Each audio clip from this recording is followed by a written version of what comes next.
Good evening mga dre. Ito naman si Kuya Elgin para sa mga Gods Unchained tip natin. Tips ni Kuya Elgin. Ang tip natin ngayon mga dre is about the weekend ranks. Kung mapapansin nyo, tuwing malapit na yung weekend ranks natin ay check natin Bali ito 17 hours na lang ang pumapatak ng ang date pa nga Friday 8 p.m. Yun ang alam ko, yun ang start. Ayun pala talaga. Every Friday ng 8 p.m. nag-i-start yung weekend ranks natin. Ano nga ba yung weekend ranks mga dre? Ito yung maglalaro yung first 25 games natin kasi nire-record yan ng game ng Gods Unchained. Tapos pagka nanalo ka, kung ano yung pinakamataas na panalo mo, makakuha ka ng mga extra cards. Tsaka ito yung mga cards na katulad nito, rare, epic. Itong legendary yan, 25. Pero ang alam ko hindi ito kasali. Itong rare, epic, tsaka expansion epic. Yan. Expansion rares, expansion epic. Bali yung ito yung rare. Kung mapapansin mo, ito kung maglalaro ka lang yung medyo nananalo-nalo ka lang ganyan. Ang makukuha mo lang is rare yan.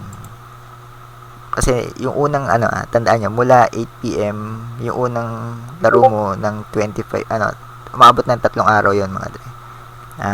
Biyernes, Sabado, tsaka Linggo. Biyernes, nagsimula ng Biyernes, matatapos siya ng Lunes ng 8 p.m. Yan. Pero yung kung sakali na maglaro ka bukas ng Biyernes, mamaya pala na Biyernes, alas 8, lahat na yung first 25 games na i-record niya, tapos bibilangin niya kung ano yung panalo niyo. Makikita niyo yun dun sa lalagay ko na lang yung link sa baba. Katulad nito, ito yung last na sa GU Dex. Yan. Lalagay natin yung link sa description ng YouTube channel mo. Ito yung last na panalo ko.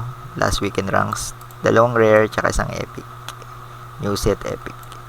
Hindi ko alam kung ilan nakapanalo ka. Pero 14 lang yata, mga ganun. Kasi habang kasi ako, naglalaro ako, parang kinakalibrate ko pa yung deck ko. Kaya mas maigi yung parang handa na kayo sa gagamitin yung deck. Ngayon, ang tip natin, pinakamalagang tip mga dre, etong weekend rank kasi, maging realistic lang tayo. Kung sakali na sobrang yung may mga makakalabang kayo kasi dito na halos lahat ng cards nila is binili nila sa market. Yun yung mga cards ng trial tsaka genesis. Yan. Yung mga cards na yan, yan yung mga tinatawag natin imba. Imba, ibig sabihin imbalance mga dre. Kung free to play player ka, hindi naman sobrang lamang yan. Yung katulad ng hanapin natin Pyramid Warden. Yan. Ay, okay. All pala. Yan, katulad nito mga dre. Isipin mo 2 mana lang siya. Pero para siyang yung alam mo yung sa 4 mana, nakalimutan ko yung front line na 2-6, pero yun, di ba 4 mana. Ang syempre ang negative lang dito sa nagsasamon siya ng creature na nasa void ng kalaban. Pero pasok na pasok pa rin yan. Isipin mo 2 mana lang bago mapasok yan 2 mana. Kaya parang ang nangyayari mga dre, kung sakali na free to play player lang tayo, maging realistic tayo, tapos mag-shoot lang tayo dito sa yung kaya natin. Hindi naman ibig sabihin na sinasabi ko na yung hindi mo na kayang manalo ng 20 or more. Kasi kung magsisimula ka sa diamond na rank, is ang mga kalaban mo sobrang lalakas na yan mga dre. Ito, bali diamond ako. Naging mythic na ako mga dre. Ang ginagawa ko ngayon, nagpapa-level down tayo. Yun ang parang technique na ituturo ko sa inyo ngayon mga dre. Ang rank natin ay nag-mythic na ako. Tapos ngayon ito diamond na ako kasi bumababa na ngayon rank. Ang target rank ko ay ito lang ang sinushoot ko mga dre. Kasi ang mahalaga etong 17. Ito lang ang parang medyo target natin. Itong expansion epic packs na dalawa. Kung kaya nyo ng 20, pero kailangan kasi diamond magsisimula ka sa diamond. Pero ang sinasabi ko lang, napakahirap ng mga kalaban dito kung dito ka rin magsisimula. Kaya ang isushoot natin, yung realistic lang kung ano yung sa tingin mo na kaya mo. Ako sa tingin ko, ang kaya ko naman is this, etong 18 kaya yan. Sa tingin ko, kaya na ng medyo skill level ni Kuya Elgin to. Kaya parang ang isushoot ko, Auric Gold. Pero kung gusto kong madalian ako mga dre, ito pwede ng Midnight Shadow. Pero pinag-iisipan ko kung ano ba, Midnight Shadow or Auric Gold. Pero sa tingin ko dito na lang ako sa Midnight Shadow. Kasi at least yung mga kalaban ko dito medyo madali. Pero ang naangat kasi yun mga dre.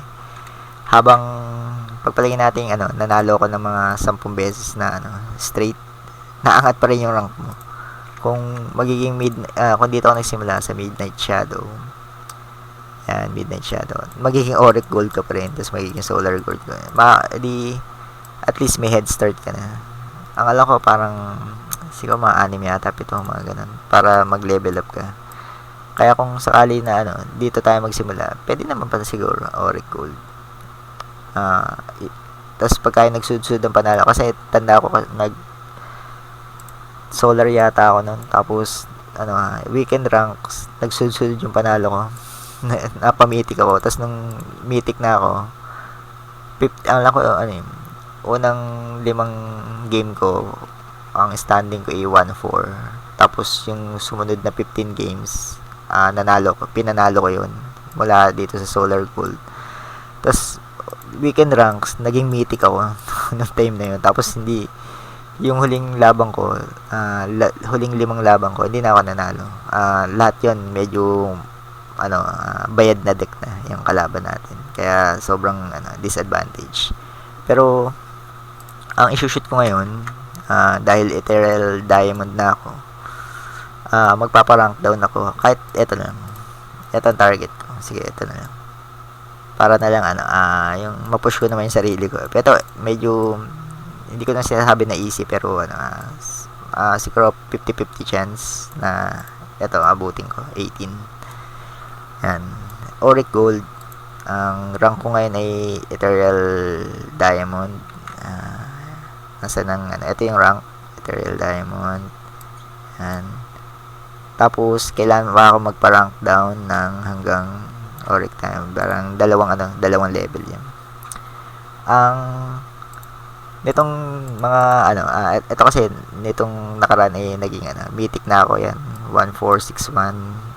Medyo kung mapapansin nyo, ito yung standings ko sa yung habang pamitik ako. Medyo ayan, puro panalo tayo. Tapos mapapansin mo susunod na ayan, medyo hindi naman tayo natatalo. kahit i-rotate ko yung cards ko. Yan, kung mapapansin mo yan, hindi na natatalo si Kuya Elgin. Tapos yan, ayan. Medyo yan. Tapos nung mythic na ako, medyo medyo naglaylo na tayo doon. Teka lang, hindi pa yan, puro panalo pa rin pala tayo. Nasaan ba yung dito ako nagsimula, dito kay Puerto Rico. Ayan, eto, nitong time na to mythic na ako nyan. Sunod na yung talo natin. Ayan, mapapansin mo kasi nagpaparank down nga tayo. Ayan, gumagamit lang ako ng mga yung mga deck na yung mga trial deck. Yung sinusubukan ko lang kung malakas yung deck or hindi. Pero yung parang yung 100% na effort natin doon sa laro, manalo matalo okay lang. Pero kadalasan kasi talo yun ang parang parang goal ko dun sa gusto ko rin matalo kasi yun nga nagpaparank doon nga tayo. Kaya ito, Auric Gold, 18 wins, yun ang parang target ko ngayon. Pwedeng hanggang dito lang ako, pero ang 17 mga dre, ang lagi nyo shoot itong expansion epic. Kasi ito yun ay ito yung mga hindi nakukuha dun sa sa pagpapalevel natin, yung neutral core. Kung mapansin yung neutral core rare pack, hindi natin makukuha itong expansion sa habang nagpapalevel lang tayo. Kaya ang only way na makukuha natin siya is dito sa sa weekend ranks. Kaya yun lang mga dre. Kung medyo beginner kayo, ito lang, hanggang midnight shadow magpa-level down kayo, tapos itong target natin, expansion. Kung medyo kumpiyansa naman kayo sa deck nyo, at hindi ko naman sinasabi na yung walang laban ng mga deck natin, may laban naman yan, pero ang sinasabi ko lang, mas madali kung ito ang shoot natin. Pero itong 20, sa tingin ko, kung napakahirap niyan, magsisimula ka sa diamond, napakahirap niyan. Kasi magmimiti ka na rin yan eh. Halimbawa dito, magmimiti ka na yan. Pagka yung nagsusunod ka ng mga 7, 8 panalo, direkta miti ka, tapos doon mo makakatapat yan talaga mga top player. Tapos, ito pa, madre, ito yung isang pinaka-importanting habang nagpapa-level kayo. Ito yung isang pinaka-importanting parang dapat alam nyo. Kasi ako, sabi ko nga, matagal na ako naglalaro. Hindi naman matagal, para mga isang buwan at kalahati. Pero, kada naglalaro kasi si Kuya Elgin, medyo, tayo, yung sobrang taas ng awareness natin, na lahat chinecheck ko yan. Yung oras, tsaka yung oras na madali yung kalaban, oras na mahirap. Kasi, habang naglalaro ka kasi, mag-gauge mo kung gaano kahirap yung oras na yun. Madaling araw, mahirap talaga kalaban yan, ganyan. Pero kung gusto nyo manalo lang mataas, maglaro kayo ng tanghali. Halimbawa, bukas ng 8 p.m. Pwedeng itulog nyo muna, tapos gising kayo mga tanghali. Doon marami kayong mga kalaban na na parang magsusunod-sunod yung panalo. Hindi ko naman sinabi na parang 100% sure na panalo kayo, pero yun yung time na parang medyo chaotic yung yung oras, kasi 'di ba parang medyo busy yung mga tao, ganyan, wala sa focus. Tapos tulog din yung malalakas. Gising kasi sila sa umaga. Tapos tulog yung malalakas. Yung sinasabi ko na malalakas, yun yung mga bayad na deck. Tulog yun. Pag tanghali, naandun yung mga yung mga free to play player lang, kasi gising din tayo nun sa parang Philippine time yun, Asia time, sa sa ibang bansa gabi yun, kaya tulog sila. Yun lang ang pinaka super tips ko na mga dre, na kung gusto niyo kumita, kasi ito ang alam ko kasi kailangan maka 16 wins ka, 17 yata, 17. Pag inabot mo kasi to, ang computation niyan mga dre, more or less 4,000 pesos, $80 yan eh. Itong yan tatlong yan, 17. Ang alam ko 16 eh. Ang alam ko $18 yata yan, $18. Kasi napanood yung kay Copper Peach, shoutout kay Copper Peach.